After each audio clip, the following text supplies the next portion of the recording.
저기 엄마도 얘기하시잖아요. 저는 이 배가 좌초로가 어딘가 했을 개연성이 매우 높습니다. 왜 비상 버튼을 누르지 않았나? 우리 이상호 기자도 그렇고 왜 마음에 없는 얘기를 했냐 그랬는데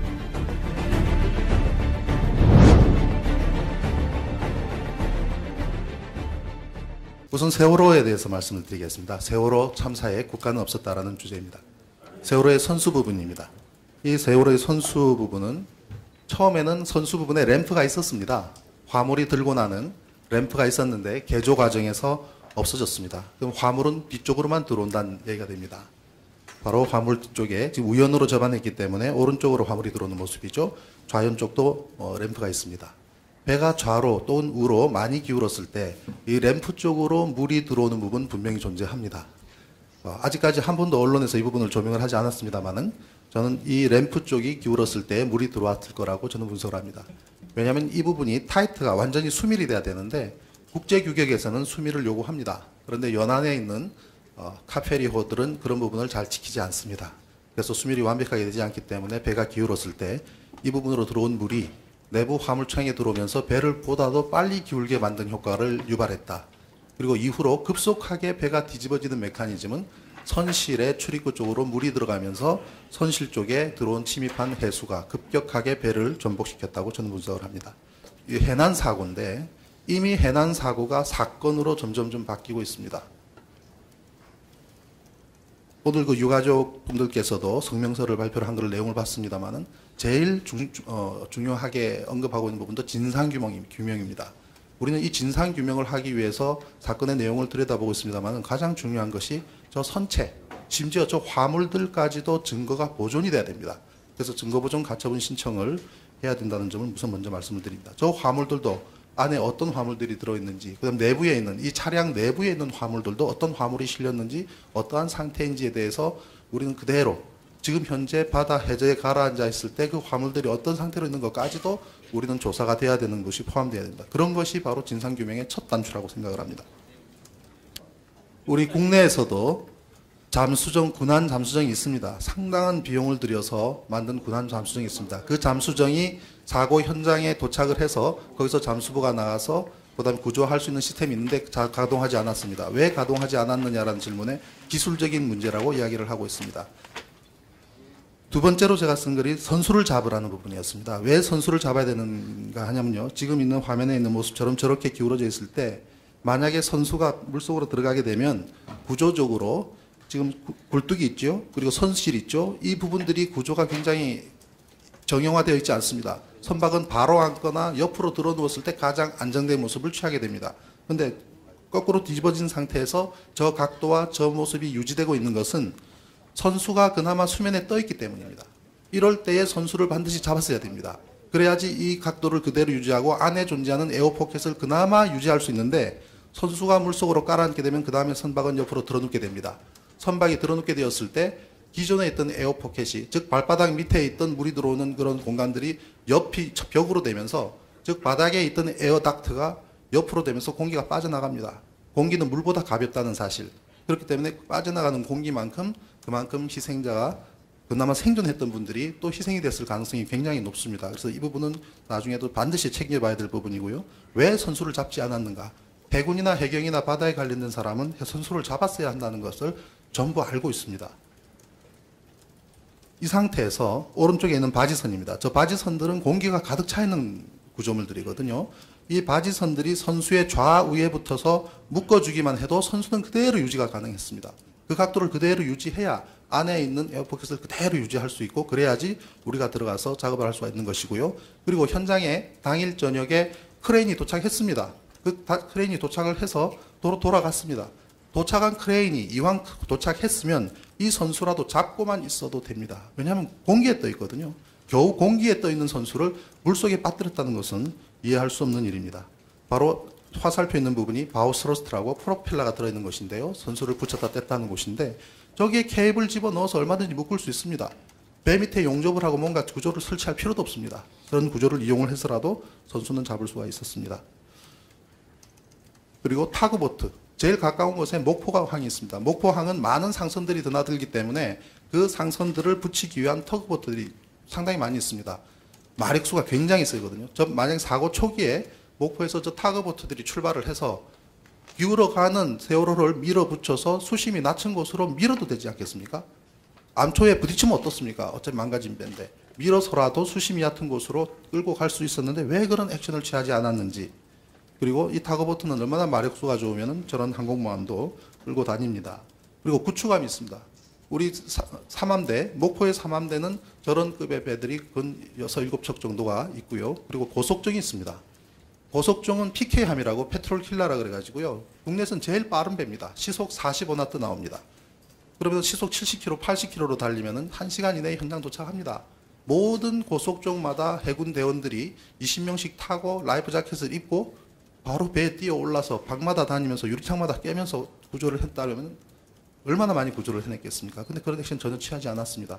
저런 배가 군함은 유사시에는 충돌을 하면서도 전쟁을 벌입니다. 물이 새면은 물을 막아가면서 전쟁을 합니다. 그게 군함입니다. 저는 해군 장교 출신이거든요. 저런 배가 두 척이 가서 배가 기울어졌을 때 세월호, 선수, 선미 가서 누르면 선박은 굉장히 약합니다. 그냥 밀고 들어가면 그냥 찌그러지면서 두 선체가 그냥 합쳐질 겁니다. 그 상태로 받치고만 있어도 더 이상 가라앉지 않고 들어오는 물은 해군 보수요원들이 올라타서 얼마든지 펌핑을 하든지 하고 그 사이 구조할 수 있는 시간적 여유가 있었을 텐데 세월호가 기울고 물속으로 가라앉는 동안에 해군 삼함대 사령관이 자기 방에서 TV를 통해서 저걸 봤다는 그 상상을 할 수가 없습니다. 저는. 조류가 세다는 얘기 나옵니다. 바람이 세다, 조류가 있다, 파도가 있다. 물속에는 파도가 없거든요.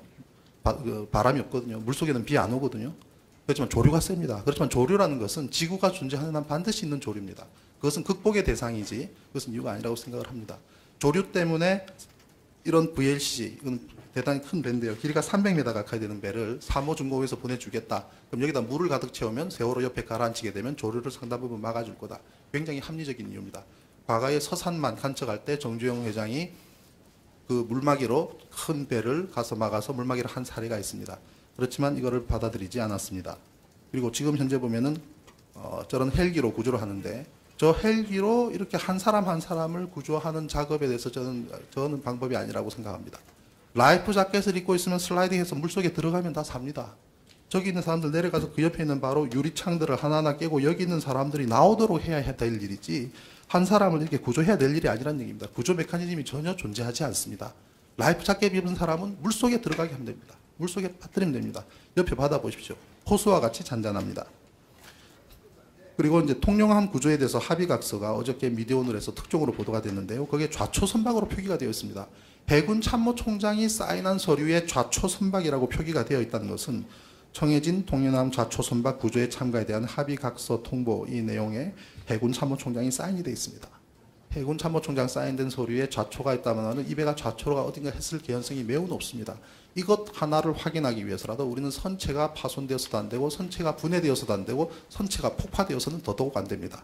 선체에 대한 증거부정 가처분 신청이 지금 이후 가장 절실하고 중요한 이유입니다.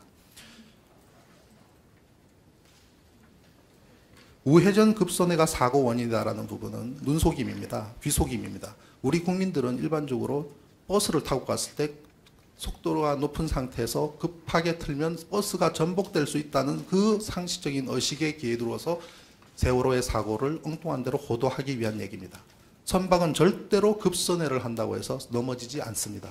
절대로 급선회를 해서 넘어져서도 안 됩니다. 만약에 선회를 해서 넘어졌다면 넘어지도록 만들었거나 아니면은 그만큼 불안하게 화물을 잘못 실었거나 우리가 조그마한 보트에 어른이 10명이 서서 전부 다 서서 흔들면 배가 넘어지지 별 수 있습니까?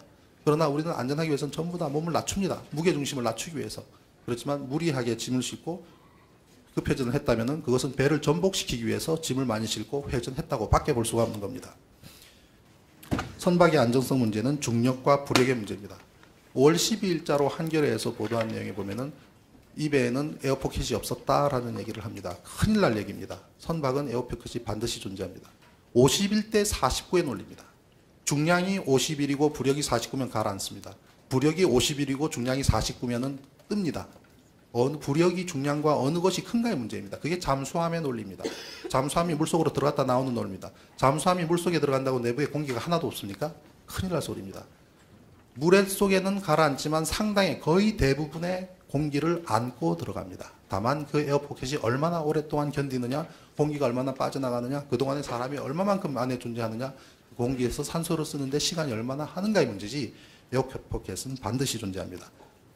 세월호 선수의 주야간 비교를 했습니다. 주간에는 이 모습입니다. 야간에 이 모습입니다. 즉 12시간 동안 변화가 별로 없다는 얘기입니다. 그런데 야간에 무슨 작업을 했는지 모르지만 밑에 보는 것처럼 라이트를 비추고 여기는 사람이 있는 것도 아닙니다. 이 안에는 하부, 선체 하부는. 그리고 출입구가 있는 것도 아닙니다. 무슨 작업을 했는지 여기서 작업을 하고 난 이후에 그 다음날 가라앉아 버렸습니다. 선수를 잡아도 마땅할 말, 선수를 잡아줘야 하는데 오히려 그 반대를 했다고 한다면 이건 국정조사에서 분명하게 우리는 검사를 해야 됩니다. 처음에 해경이 25, 해수경이 8척, 항공기 6대라고 공문에도 나와 있고 합니다만은 보시다시피 어디서 그 배들을 찾아볼 수가 없습니다. 하루 종일 구조하지 않았다는 것은 이미 유경근 대변인께서도 이야기를 한 바 있습니다. 전혀 작업을 하지 않았습니다. 그리고 언딘 사장이 JTBC와의 인터뷰에서 그 사실을 안 것도 저녁 늦게서라 그랬고요. 그때 저녁 때 되어서야 여기저기 수소문해서 사람들 구했다는 얘기입니다. 구조를 해야 되는 일에 구조 전문이 아닌 업체가 가서 견인하러 갔더니 버스 안에 300명이 있더라는 상황이라는 얘기를 합니다. 레카차가 간 겁니다. 119 구조 신청을 했는데 장의사차가 간 겁니다. 레카차가 가서 레카차 기사가 내려서 자기가 구조대 구실을 행세를 했습니다. 그리고 정말 구조할 수 있는 사람들이 왔는데 119 구조대가 남양주에서 따르려오고 전직 UDT SS 출신들이 잠수부들이 왔는데 못 들어가게 막았습니다. 그리고 80km밖에 되지 않는 삼함대는 도대체 무엇을 했느냐는 겁니다. 군함 해군들이 고속정도 있는데 달려와서 구조를 도왔어야 되는데 무엇을 했느냐, 이 부분도 우리가 반드시 밝혀야 될 부분입니다. 해군 특수부대 SSU는 심해 잠수부대입니다. 37m는 심해도 아닙니다. 그런데 왜 투입하지 않았는 것이죠. 그리고 UDT 대원들은 아예 손에 폭탄 들고 다니지 않습니까? 적의 항만에 들어가서 폭탄을 설치하고 또는 적의 요인을 납치해서 수중으로 납치해오는 그런 임무를 하는 UDT 대원들은 37m 수심 같으면 연안이고 연못입니다. 왜 투입하지 않았습니까? 이 부분도 우리가 조사를 해야 됩니다. 이해할 수 없는 해경의 행태들을 보면은 처음에 진입하지 않고 우두커니 바라보고 있는 해경들, 왜 해경에 진입하지 않았냐 그랬더니 죽을까봐 무서워서 그랬답니다. 소방관들이 불이 무섭지 않아서 들어간 거 아니지 않습니까? 불이 있음에도 불구하고 무거운 장비를 들고 들어갑니다. 그것이 그분들의 의무고 사명입니다. 그렇다면 그 직을 하지 않았어야죠. 바깥에서 우두커니 서서 보고 있는 해경. 선장을 콕 찍어서 해경이 구조하고 서장을 빼돌려서 하룻밤 재우기까지 합니다. 무슨 얘기를 했을까요? CCTV까지 지어놨지요. 그런 부분들도 국정감사에서 면밀히 우리가 조사를 해야 됩니다. 왜 데려가서 재웠는지. 제일 먼저 브릿지로 간 것도 그렇습니다. 검찰은 해경이 모두 구조할 수 있었다고 분석을 하고 있습니다. 해경이 해군의 UDT 잠수를 막았다. 이런 부분들도 우리가 조사를 해야 됩니다. 침몰 직후부터 구조 종료됐으니 진입하지 말라. 적극적으로 방해합니다. 해경이. 도대체 해경은 어느 나라 군대입니까? 이해할 수가 없습니다. 해경이 언딘을 위해서 UDT 잠수를 막았다는 보도도 나왔습니다. 제주 VTS는 사고와 이전에 교신에 대해서 공개를 하지 않고 있습니다. 그리고 국제 채널인 16번이 아닌 12번 채널로 교신을 하고 그리고 해양경찰청은 그 내용까지도 교신 내용까지도 편집을 합니다. 그래서 해당 부분 편집했을 뿐 조작이나 얻어된 편집은 없었다라고 이야기를 합니다. 술은 먹었지만 음주운전하지 않았다는 말하고 똑같은 얘기가 되겠습니다. 전문가들 분석에 의하면 36곳에서 비정상적인 소리 단절이 발견되었다고 하고 있습니다. 대통령께서도 해경 구조 업무 사실상 실패라고 인정을 했습니다. 고심 끝에 해경 해체한다고 합니다. 조사도 하기 전에 해경 해체가 무슨 얘기입니까? 해경이 해체되고도 마땅할 만한 존재이긴 하지만 조사가 다 돼야 됩니다. 조사하기도 전에 해체하면은 그거는 증거 인멸하라는 지시와 다를 바가 없습니다. 청와대는 재난 컨트롤 타워가 아니라 그랬습니다. 재난 컨트롤 타워가 아니라고 했으면서 구조에 실패했다 그러면 책임은 누가 져야 되겠습니까?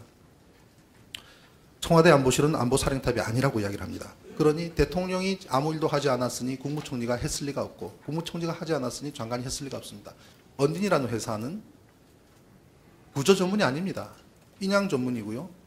자체 잠수사들도 보유하고 있지 않습니다. 그때부터 아르바이트 잠수사부들을 구했다는 얘기가 되겠습니다. 하루 종일 아무 일도 하지 않았습니다. 그게 대한민국의 위기관리 시스템입니다. 1분 1초도 아까운 시간에 대통령 현장에서 격려하러 갔습니다. 정말 아까운 시간이거든요. 물론 격려 필요할 수도 있겠습니다. 그렇지만 교통 통제하고 브리핑 자료 만들고 모든 관료들이 거기 집중해 있는 시간만큼 구조 시간이 늦어지는 것에 대해서는 반드시 우리가 국정조사를 통해서라도 과연 그것이 합당한 처신지에 대해서도 우리가 살펴봐야 되겠습니다. 언딘이라는 회사는 진도에 도착하니까 해경과 해군이 멘붕이 빠져있더라고 합니다. 내려가는 동안에 처음에는 자기는 교통사고가 나면 레카차들이 달려들듯이 그렇게 내려갔다고 이야기합니다. 오마이뉴스와 서울신문과의 인터뷰에서 그렇게 얘기를 합니다. 그리고 내려가는 동안에 전화로 구두기하갑니다. 청해진 해운에서 전화가 왔습니다. 청해진 해운은 누구한테 얘기를 듣고 전화를 했냐 그러니까 해경으로부터 소개를 받았답니다. 즉 해경이 언딘으로 하여금 빨리 사고가 났으니 내려가라고 통보하고 청해진 해운에 전화해서 언딘하고 계약을 하라고 하는 모든 역할을 해경이 했습니다. 그리고 내려가는 동안에 전화상으로 구두계약하고 현장에 가서 우리가 계약된 업체요 하니 해경과 해군이 모든 지휘관리를 언딘한테 넘겨준 거나 마찬가지입니다. 구조 전문 업체도 아니고 인양 전문 업체인 레카차라고 본인 스스로 이야기를 한 업체가 그때부터 구조의 총책임을 맡습니다. 언딘 마린 인더스트리는 언딘 사장은 해양구조협회의 부총재입니다. 그리고 구조협회는 해경이 만든 단체고 그 구조협회의 사무실 자체가 해경 건물 내부에 있습니다. 그리고 그 임원들은 전직 해경 출신 간부들로 채워져 있고요. 그리고 언딘 역시도 해경 출신 사람분들이 퇴직하고 나면은 그 회사의 간부로 들어온다고 하지요. 이러한 것은 이미 언딘 커넥션, 언딘 게이트로까지 갈 수 있는 그 사건입니다. 그에 대해서 조사를 해야 됩니다. 가족분들께서 진정서를 제출을 하셨습니다만 거듭 말씀을 드립니다. 반드시 선체에 대한 보존 신청이 들어갔으면 좋겠습니다. 저는 오늘 오후라도 준비를 해서 선체 보존 가처분 신청을 했으면 좋겠습니다. 만약에 동의를 하지 않으신다면 시민사회단체가 저희가 할 수밖에 없습니다. 이 선체는 선박 내부뿐만 아니라 외부에 이렇게까지 전반적으로 지금 현재 그 상태가 보존돼야 됩니다. 지금 구조하고 수습하는 일은 당연히 해야 됩니다. 계속 해야 됩니다. 그러나 선체에 손을 대고 훼손하는 일은 어떠한 일이 있어서는 안 됩니다. 그 안에 모든 것이 거의 모든 진실 규명이 담겨있기 때문입니다. 지난 2주 전에 제가 안산에서 그때도 토론을 했습니다. 근데 가족분들도 이렇게 오셨더라고요. 그때 또 안타까운 소식이 들렸습니다. 너무나 고통스럽고 힘든 나머지 스스로 목숨을 끊으시려고 했던 가족분도 계세요. 제가 그분들께 그런 말씀을 드렸습니다. 제발 견뎌주시라고. 너무나 이 고통스러운 환경은 그 사고를 당하신 부모님뿐만 아니라 이 사고를 보고 있는 모든 사람이 내 아이가 한 것처럼 똑같은 마음을 가지고 있고 똑같은 마음을 안고 있습니다. 우리는 이 세월호를 진실을 반드시 밝혀야 되고 그리고 반드시 그대로 보존을 해야 되고 거기에서 얻을 수 있는 모든 자료를 우리가 비축을 해서 두 번 다시 이런 사태가 나지 않도록 만들어야 우리는 한 발짝이라도 더 나아갈 수가 있습니다. 그래서 제발 견뎌주시라고. 만약에 일찍 그냥 접어버리시면 아이들한테 무슨 말을 하겠냐고. 왜 내가 죽었지? 왜 내가 라이프 자켓 있는데 이 안에 가둬 있어야 되지? 왜 아무도 구해주지 않지? 왜 바깥에까지 있는데 유리창을 부숴서라도 나를 구해주지 않는다는 질문에 뭐라고 답변을 하겠습니까? 우리는 그 하나하나를 모두 다 밝혀야 됩니다. 제가 가지고 있는 능력이 미천합니다만은 저도 선박으로 인연을 맺어 지금까지 선박과 관련 소송까지 하고 있습니다만은 남은 인생 모두를 바쳐서라도 세월호에 대한 진실을 규명하는 데 다 바치겠습니다. 가족분들께서도 신뢰를 가져주시고 믿어주시고 도와주셨으면 좋겠습니다.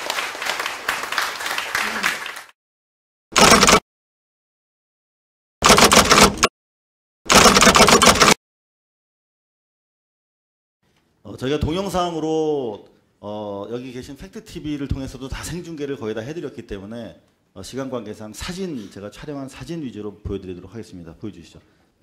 일단 저희가 현장에 도착한 것은 4월 18일 밤입니다. 4월 16일 마찬가지로 저희도 전원 구조됐다는 얘기 듣고 다른 취재하느라고 정신이 팔려 있었습니다. 그리고 4월 17일에 정말 이게 엄청난 사건이구나 해서 4월 18일 취재팀을 전체 구성해서 내려가게 됐습니다. 내려가서 보니까 전날 박 대통령이 오고 나서 CCTV를 설치했다고 그러더라고요. 그리고 리프트백으로 현재 선수부가 떠 있는데 그것을 개당 35톤의 부력으로 잡아줄 것이다. 연합뉴스 보도에 따르면 이게 더 바닥으로 침하하는 것은 막을 수 있다. 더 떠오르기는 못하지만 딱 버텨줄 수 있다고 그러더라고요. 그래서 우리가 내려가면서도 일단 에어포켓이 유지가 되겠구나 하고 내려갔습니다. 그랬더니 이제 이렇게 보도가 계속 되고 있었죠. 그래서 저기 한 35톤 정도를 부력을 행사하고 있구나. 바로 물 밑에 있지만. 근데 저희가 가서 팽목항에서 도착해서 보니까 이런 상태였습니다. 다음 사진 보여주시면 우상단에 보이시죠? 저게 바로 리프트 백이라고 하는 건데 그냥 공기주머니 부표로 전락해 있는 그런 상태였습니다. 서울에서 저희가 보고 들었던 거랑 전혀 다른 상황이 현장에서 진행이 되고 있었습니다. 그럼에도 불구하고 저희가 가서 2, 3일 더 머무는 동안에도 서울에서는 아까처럼 빳빳하게 부력이 작용하고 있는 자료 화면이 계속 반복되면서 뭔가 안전하게 현장이 관리되고 있다라고 하는 거짓말이 보도가 되고 있었습니다. 더구나 그 CCTV라는 것도 박근혜 대통령이 현장의 구조 상황을 유가족들, 피해 가족들이 지켜보라고 사실 한 것인데 여러분들 보시면 아시겠지만 그냥 조명탄 터지는 것만 멀리서 볼 수 있는 그런 풀샷입니다. 전문용어로. 정확하게 구조가 지금 다이버들이 물밑으로 내려가고 작업이 이루어지고 하는 부분들을 더 근접해서 보여줘야 되는데 그냥 멀찌감치 바지선만 잡고 있었기 때문에 그 자체도 피해 가족들의 요구가 제대로 이루어지지 않고 있었다라고 판단을 했습니다. 4월 19일 상황인데요. 이틀째 지금 저 상황만 해도 선수부가 떠 있는 상황이었습니다. 근데 정말 안타까운 것은 여기 우리 피해 가족들 계시겠습니다만은 컨트롤 타워가 없었다는 것입니다. 정부가 없었다는 것입니다. 저희가 평상시에 세금을 내서 해경이라든가 군안 구조 전문가들을 양성하는 것은 이럴 때 알아서 해달라는 것이죠. 그런데 제가 2, 3일 만에 벌써 느낀 것은 여기는 진짜 정부가 없구나. 지금 저 피해 가족들이 모여서 빨리 저 크레인으로 바지선으로 붙잡아 달라고 주장하고 계신 겁니다. 저분들이 전문가가 아니라 다 가족들이에요. 그 가족들이 다시 대표를 통해서 올라가서 요구 조건을 얘기하면 너희들이 다 원하는 거면 우리가 한번 해줄게. 일관되게 그런 식으로 대처했습니다. 저 난리통에 비전문가 안산에서 치킨 튀기다가 또는 거기서 그냥 장사 사업하시다가 회사원들입니다. 다 이분들. 근데 이분들한테 계속적으로 책임을 전가하는 양상을 볼 수가 있었습니다. 4월 20일 상황인데요. 저분이 이용옥 씨라고 현장의 컨트롤 타워였는데 나중에 구원파 책임자로 구원파 장학생으로 확인이 됐죠. 그리고 저희 고발뉴스가 제보에 따라서 취재한 바에 따르면 조금 뒤에 의혹을 제기하겠습니다만 여러 가지 의혹이 합당한 의혹이 있습니다만은 기계공학을 전공한 폭발물 전문가라고 합니다. 저분이. 그렇다면 우리 어린아이들이 마지막 가는 길에 남긴 그 증언들을 저희는 귀 기울여야 되지 않겠습니까? 살아남은 어른들로서. 우리 학생들은 분명히 계란 냄새가 난다고 했습니다. 그건 황을 의미하는데 폭발물이 배 구조상 없다고 합니다. 그 프로판 가스밖에 없답니다. 요리하는 데 쓰는. 그렇다면 왜 그런 냄새가 났는지 우리 살아남은 어른들은 규명을 해야 할 것인데 저분이 바로 한국화약 관계된 곳에서 계속 폭발을 전문적으로 시행하고 폭발에 대한 결과를 축적하는 그런 일을 하셨던 분이라는 사실을 뒤늦게 알게 됐습니다. 저분이 주로 하셨던 게 어떤 행동이냐. 다음 사진을 보시면 저분이 하신 게 바로 이겁니다. 우리 피해 가족분들은 다 아시겠습니다만 하루 종일 저것만 썼다 지웠다 하는 일을 저 컨트롤 타워 하고 있습니다. 여러분들 맨 윗줄 안 보이실 텐데 제가 읽어드리겠습니다. 4월 20일 지금 저 아이들이 저기서 저는 살아있다고 믿고 있었습니다. 골든타임이었으니까요. 그런데 첫 줄 보면 10시 20분 잠수사 체온 유지용 모포 및 부식 전달. 저 시점까지 잠수사들 모포도 전달이 아직 안 돼 있는 거예요. 컨트롤 타워라고 하는 국장, 해경 국장이 저런 걸 쓰고 저런 거 보고받고 있었던 겁니다. 여러분. 저게 바로 우리 미개한 구조의 수준이었던 거죠. 그리고 아래 나와보시면 아시겠지만 지금 저 상황에 인명 구조가 최우선인데 저기서 대단히 태평한 그런 이야기들 제가 촬영을 하니까 옆에서 바로 지웠는데 누가 오는데 의전 준비하고 이런 내용들을 계속 쓰고 있었습니다. 다음 사진 보시면 이제 4월 20일 날 이제 다이빙벨이 팽목항에 도착합니다. 저는 그 전까지 다이빙벨에 대해서 듣거나 본 적이 없었습니다. 중요한 것은 제가 조금 전에 우리 피해 가족분께서 제가 다이빙벨과 관련해서 보도하고 사실을 전한 것밖에 없습니다. 저는 제가 모든 자료를 가지고 녹화하고 녹음하고 특히 생방송까지 했기 때문에 후퇴할 수 없는 확정적 자료들입니다. 그런데 제가 이 취재하고 있던 제 근처에 기자가 있어 본 적이 거의 없어요. 제도 언론의 기자들이 제가 이거 촬영하고 취재하고 있던 중에 근처에 기자분들이 있어 본 적이 없어요. 근데 그분들이 저보다 더 잘 압니다. 다이빙벨에 대해서. 왜 그럴까요? 다이빙벨이 이미 도착하기 전부터 해경, 군당국, 언딘, 해양구조협회는 다이빙벨이 대단히 잘못된 물건이다. 한 번도 검증된 적 없고 조류에 약하고 저걸로 사람을 구할 수 없다. 그 다음에 기존에 진행되고 있는 수색 작업에 지장이 있다. 무슨 구조 작업이 이루어지고 있었습니까? 구조 작업에 방해가 된다는 이유로 파상적으로 다이빙벨을 공격하고 있었습니다. 왜 공격을 했을까요? 그리고 또 언딘이 서울신문과 오마이TV 그리고 어제 JTBC와 인터뷰한 바에 따르면 언딘은 레카차입니다. 레카차. 사람 구하러 간 사람들이 아닙니다. 언딘 장병수 기술이사라고 하는 사람이 인터뷰를 했어요. 만약에 거기 생존자가 30m 이하의 에어포켓에 있었으면 너희들 어떻게 무사하게 위로 꺼내 올리려고 했니? 라고 물으니 자기들은 방법도 능력도 없었다라고 얘기합니다. 그 사람들 30m 이하에 있었던 생존자들이 다이빙 법을 모른다면, 다이빙 전문가가 아니라면 자기들은 살아서 꺼내 올릴 어떤 수단과 방법도 가지고 있지 않았다라고 고백하고 있습니다. 우리 여기 있는 피해 가족들은 생존자가 있을 거라고 믿고 살려달라고 요구하고 있었는데 그 언딘이라고 하는 컨트롤 타워는 살려서 꺼내 올릴 수 없었다고 지금 고백하고 있습니다.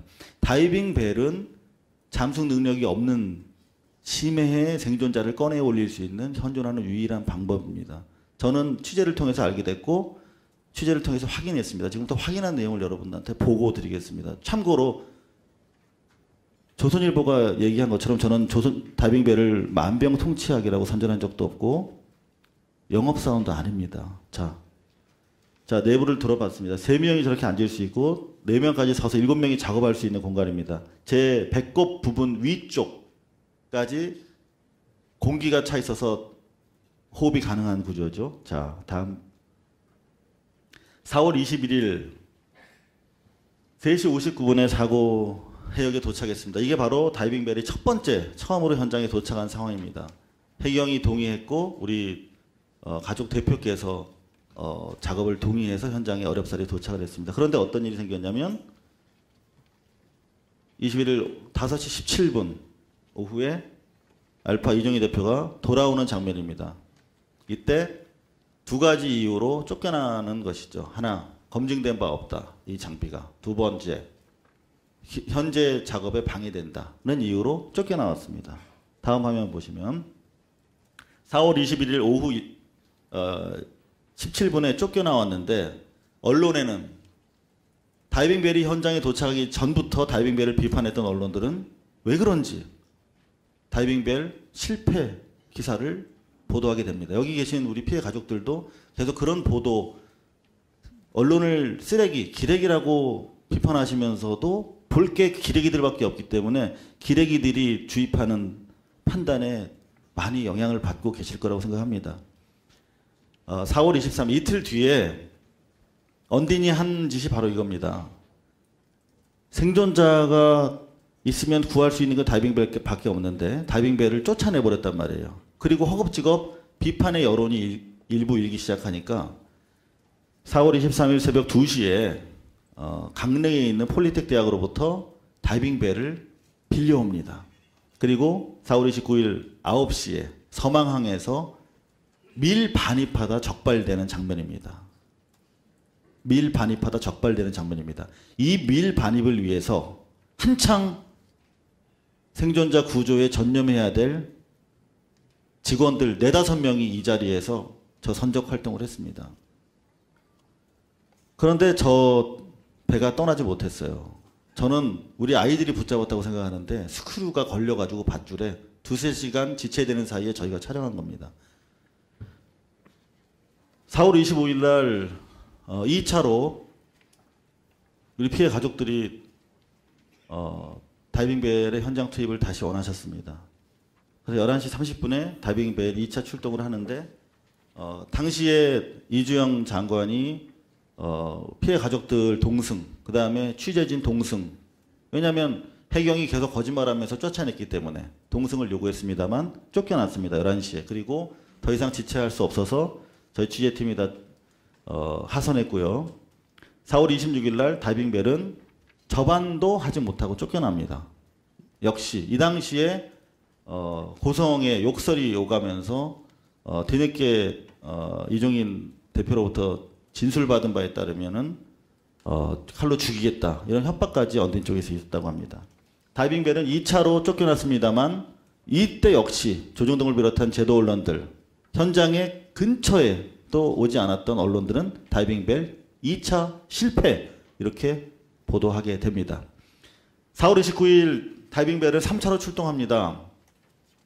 저도 개인적으로 만류했습니다. 이게 들어가서 작업을 저들이 허락하지도 않을 거고 어떤 식으로든지 몰아가서 또 실패했다고 그럴 거고 대단히 심지어 살해 협박이 있을 거라고 하는 첩보까지 입수했습니다. 서로 다른 2곳으로부터 제가 확인했습니다.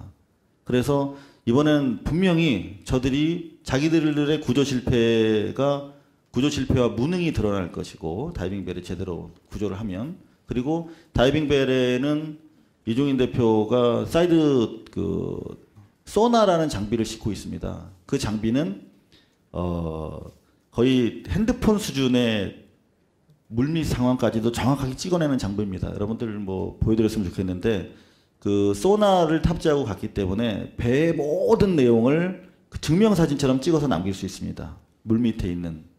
그래서 아마 그런 것들 때문에 은폐의 목적이 있었는지는 알 수 없습니다만은 대단히 위험한 상황이었음에도 불구하고 이종인 씨는 현장 출동을 고집했습니다. 그래서 이때는 제가 병원에 제 뭐 머리가 좀 아파가지고 병원에 입원해 있다가 워낙 위험한 상황 같아서 또 역시 저희가 모든 촬영 녹취 장비를 가지고 배에 탑니다. 4월 29일 6시에 출발을 했고요. 그래서 도착을 했는데 해경은 최초에 우리 피해 가족들이 원한 것은 저희가 선수부에 있는 2학년 8반 학생들이 구조가 대단히 지지부진했습니다. 그래서 선수부에서 학생들을 구해달라고 하는 요청이 있었고 그래서 선수부로 향해서 가고 있었습니다.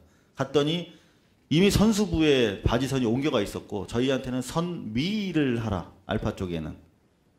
그래서 선미를 하는 걸로 알고 이제 저게 뭐냐면 가이딩 라인을 내리는 작업인데 선미인 줄 알고 작업을 하다 보니까 선미는 여러분들 요새 TV 보셔서 아시겠습니다만 이미 구조물이 붕괴되기 시작해서 접근이 불가능한 그래서 범대본에서 인양 이전에는 수색이 불가능하다고 공식적으로 브리핑을 했던 곳이었습니다.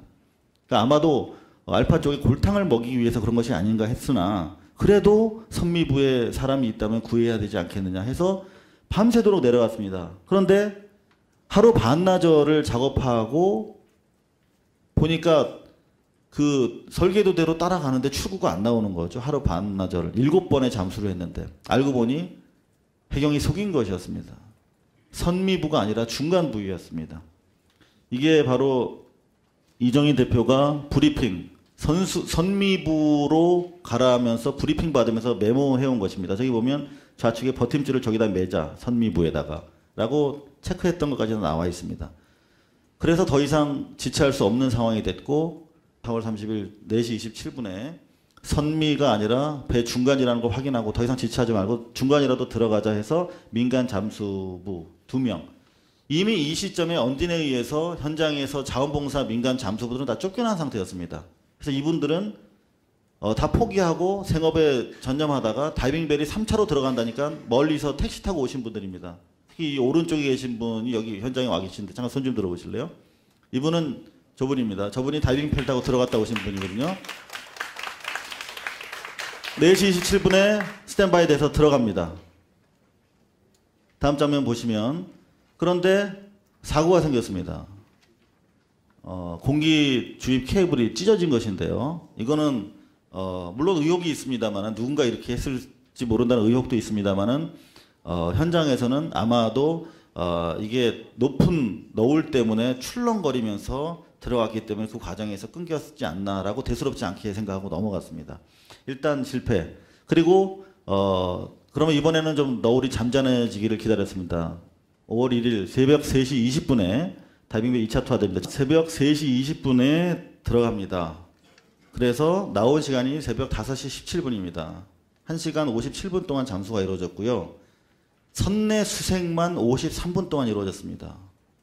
보통 다이버 한 분이 5분 동안 내려가서 5분 수색하다가 5분 나오거든요. 1인당 5분 하는데 여기서 10배 넘게 계셨어요. 선내에만. 그리고 케이블을 인양하기 전에는 수색이 불가능하다고 범대문에서 공식 발표했던 4층 선미부 중앙 격실에 난삽하게 있던 장애물들을 다 정리를 했습니다. 다음 화면입니다. 이게 다이빙벨의 내부입니다.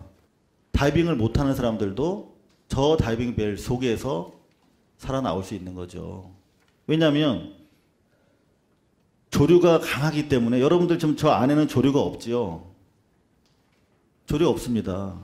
조류에 무관하게 오랫동안 감압을 하면서 올라올 수 있는 거죠. 30m 미만에 있었으면 올라오는데 천천히 올라가지 않으면 뇌에 기포가 생겨서 사망하는 사고가 있었지 않습니까? 유감스럽게도. 근데 더구나 저 시점에 이미 우리 아이들은 훨씬 더 오래 선내에서 심해에서 머문 상태이기 때문에 천천히 끌어올려야 됩니다. 저 장비가 아니고는 천천히 올라올 수 있는 방법이 없습니다. 밧줄을 잡고 계속 천천히 20m에서 20분 동안 버텨야 되는데 어른들도 놓쳐서 100m 이상 떠내려가는 곳이죠. 조류의 영향 때문에. 그래서 다이빙벨이 생존자 구조의 필수적인 장비다라고 저는 현장에서 확인할 수가 있었습니다. 2시간 57분간의 작업 내용은 여기 계십니다. 팩트TV를 통해서 생중계가 다 됐습니다. 제가 이것을 부풀리거나 줄일 수가 없습니다. 생중계가 됐어요. 1시간 57분 동안. 전 지금이라도 이 다이빙벨이 현장에 투입이 돼서 지금 우리 16명, 한 명도 더 추가해서 못 구하고 있는데 그거는 들어갔다 나오는 시간이 짧기 때문에 그렇죠. 5분밖에 못 머물러 있으니까. 그러니까 지금 폭파하겠다는 거 아닙니까, 배를. 그 폭파가 어떤 영향을 미치게 될지 저는 두렵고요. 지금이라도 투여해야 되지 않나 그런 생각을 가지고 있습니다. 이것은 제가 다이빙벨을 만병통치약이라고 조선일보처럼 믿어서도 아니고 한시라도 빨리 우리 아이들을 보다 더 완전한 모습으로 구하고자 하는 살아남은 죄 많은 어른으로서 하는 말씀입니다. 자, 여기 보시면 해경이 계속적으로 배 가운데를 선미라고 속이고 지속적으로 1, 2, 3차에 걸쳐서 방해, 쫓아내는 행동을 계속했는데 마지막으로 제가 첩보를 통해서 입수했던 살해 위협이 진행되는 것입니다. 여러분들 보시다시피 물보라가 있죠. 저게 바로 해경선이 이 바지선으로 돌격을 하는 것입니다. 여러분들 보시면 한 5m도 제대로 되지 않습니다. 저는 이 장면을 현장에서 촬영을 하고 있었는데 저 멀리서 정확하게 이 바지선의 다이빙벨을 향해서 오는 것을 볼 수가 있었습니다. 여기서 바로 지금 왜 저렇게 물보라가 남아있냐면 파도가 남아있냐면 저기서 급 회전을 했기 때문에 그런 거거든요. 다이빙벨로 정확하게 다이빙벨과 충돌하기 위해서 오는 것으로 저는 판단했습니다. 그러다가 바로 저 앞에서 급 회전을 해가지고 잠시 뒤에 이 바지선과 충돌했습니다. 그럼 명백한 살해 위협으로 볼 수밖에 없는 상황이고 알파 잠수라는 이름이 왜 알파 잠수인지 나중에 알았거든요. 모든 심해 잠수할 때 그 바지선에다가 깃발을 올립니다. 그 바로 깃발이 여기서 바로 잠수가 이루어지고 있으니 근처에 오지 마라. 그 깃발 이름이 바로 알파 깃발입니다. 그런데 명백하게 그 국제 규약도 있고 그건 뭐 살인으로 보는 게 정설이라고 하는데 저런 대단히 위협적인 행동이 이루어졌습니다. 자, 다음 화면 보시면 이렇게 해서 이제 다이빙벨이 현장 수색에 성공을 했기 때문에 이제 해경에서 교체 인력을 투입해 주겠다고 사전에 약속을 했답니다. 그래서 지금 여기 계신 우리 민간 다이버 분께서 이제 아이들을 빨리 구할 수 있겠다라며 배 안에 있던 음료수 가지고 축배를 드는 장면이었습니다. 이제 해경에서 다이버들만 지원해주면 우리가 얘기했던 대로 20시간 연속 잠수할 수 있겠다. 왜 20시간 동안 다이빙벨이 작동할 수 있다고 한지 아십니까? 4시간은 자야 되니까. 24시간이라고 안 하고 양심껏 얘기한 거예요. 이종인 대표가. 자기 4시간은 자야 된다. 그러니까 이종인 대표랑 저는 극우 단체로부터 사기 혐의로 지금 피소된 상태입니다. 다이빙벨을 가지고 구조를 방해했고 국민들을 속였다는 이유로 제가 기자 생활하면서 삼성, 전두환 뭐 다 싸워왔습니다만은 85번 소송을 걸리면서 사기 혐의로 걸린 건 이번이 처음입니다. 과연 모르겠지만 저는 사실을 기록한 죄가 죄라면 달게 받겠습니다만 이종인 대표에 대해서는 우리가 어떤 제가 옆에서 지켜본 결과 고발 기자는 끝까지 믿지 않습니다. 주변에 있는 사람을. 왜냐하면 저는 사실과 진실만을 위해서 복무하니까. 이종인 대표에 대해서는 평가를 처음 하는 겁니다. 이 사람이 만약에 사기꾼이거나 자기 사업상 목적으로 왔다면 제가 고발했을 겁니다. 다음 사진 보시면 이렇게 해서 저희는 52시간 만에 바지선을 떠났습니다. 3차 출항이었는데 52시간 동안. 그럼 떠나오면서 이제는 해경에서 약속을 지켜서 뒤늦게나마 신속하게 2시간 동안 잠수하고 53분 동안 선내 수색을 했으니까 그리고 처음 투입됐기 때문에 사실 53분밖에 선내 수색을 못한 거예요. 왜냐하면 처음 들어갔기 때문에 손발이 안 맞아서 뭐 라인 정리하고 뭐 앞에 진입로 찾고 뭐 이런 것 때문에. 근데 제가 봤을 때는 1시간 이상 충분히 작업할 수 있었습니다. 그렇다면 저는 원활하게 더 많은 생존자를 포함해서 우리 아이들 그리고 이름 없는 우리 피해자들 일반 피해자까지 구조될 수 있겠구나 그런 기대를 하고 떠났습니다. 그리고 합리적 의혹에 대해서 지금 여태까지는 아직까지도 16명의 남은 우리 실종자들에 대한 수색이 가장 최우선이라고 생각을 합니다만 동시에 이제 서서히 국정감사를 통해서 이 자리가 의혹들, 합리적 의혹들에 대해서 문제제기하는 자리이기 때문에 저희 쪽으로도 제보가 계속 들어오고 불행하게도 제도 언론에서는 세월호 사태에 대해서 우리 피해 가족들의 주장도 전달하기를 포기하고 있고 심지어 세월호를 기억하자라고 하는 움직임마저 막고 있습니다.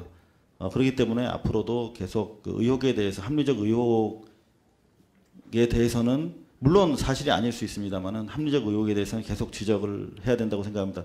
가장 대표적인 게 지금 아이들이 계란 냄새가 난다고 했다는 부분에 대해서 여러 가지 의혹이 제기되고 있고요. 특히 왜 비상 버튼을 누르지 않았나. 지금 해경은 최초의 선원들인지 모르고 자기들이 구조했다고 했음에도 불구하고 저희 고발 뉴스가 확인한 바에 따르면 최초 10시 10분에 팽목항에 게시했던 칠판에 보면 선원 10명 구조라고 써놨어요. 이미 알고 있었다는 거죠. 그럼에도 불구하고 자기들이 도망가기까지는 100번 양보해서 좋다 하더라도 지금 여기에 그 쌍둥이 배죠. 오하마나호의 내부 촬영된 사진을 입수한 건데요. 오른쪽에 있는 빨간 버튼이 바로 그 피항 버튼입니다. 저 버튼 하나만 누르면 모든 게 원스톱으로 다 된답니다. SOS 구조 신호부터 시작해서 산의 그 선내 대피 명령, 주변의 모든 배에다가 이 상황을 우리가 지금 침몰하고 있다는 상황을 알리는 이머전시 버튼이랍니다. 저걸 왜 누르지 않았는지. 그리고 이거는 마찬가지로 그 쌍둥이 배에 있는 걸 저희가 입수한 것인데 여기도 보면 전체 방송을 할 수 있는 게 다 돼 있습니다. 이런 시스템을 왜 활용하지 않았는지 부분에 대해서도 정밀하게 조사가 이루어져야 된다고 생각합니다. 이상 마치겠습니다. 네, 현장을 발로 뛰셨던 이상호 기자의